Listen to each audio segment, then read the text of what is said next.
When I sew a garment, I like to add a personalized label to my garment as well as a size tag. Usually when I add them to my garments, I just do this. But recently I started doing this.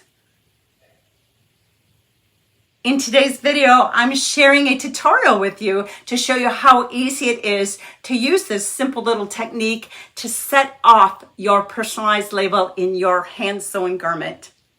Hello everyone, welcome to my channel. This is where we talk about sewing and fashion and creating a handmade wardrobe.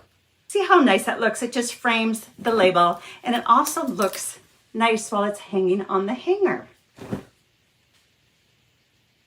The best thing is this is only going to add maybe 10 minutes of sewing time and you just need a scrap of fabric.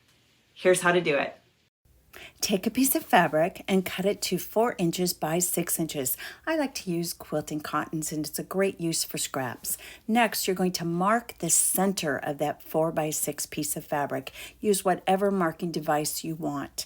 Just make sure that it's not permanent. Next, fold that piece of fabric in half, right sides together, and just give it a little finger press. And what you're going to do is you're going to cut a gentle curving arc. I like to use a sharp little craft scissor. Mine are the Suki Sews brand from Famori. And there you go.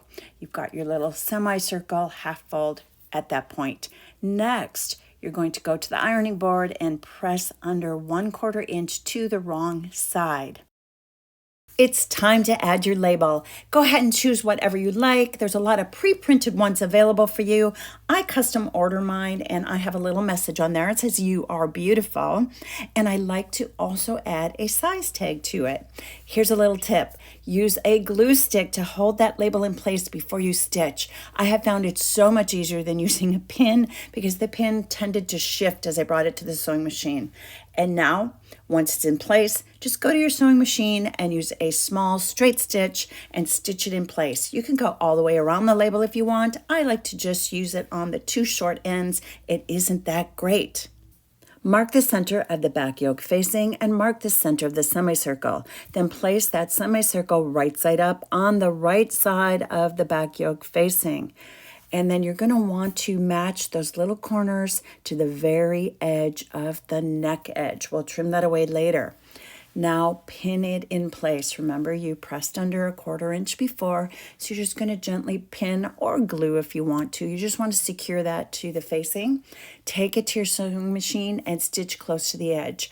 On my BERNINA, I like to use my 10D foot. It's an edge stitch foot, keeps it nice and close and even stitching.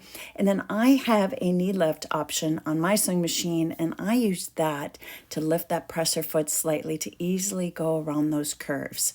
Just continue stitching all the way around. Now, I haven't done this, but I suppose if you wanted to, you could always use a decorative stitch or a zigzag stitch, whatever you want. This is your garment, you sew, you're the designer. The last thing we need to do is trim away that excess fabric, turn your piece over and just use the neckline as a guideline.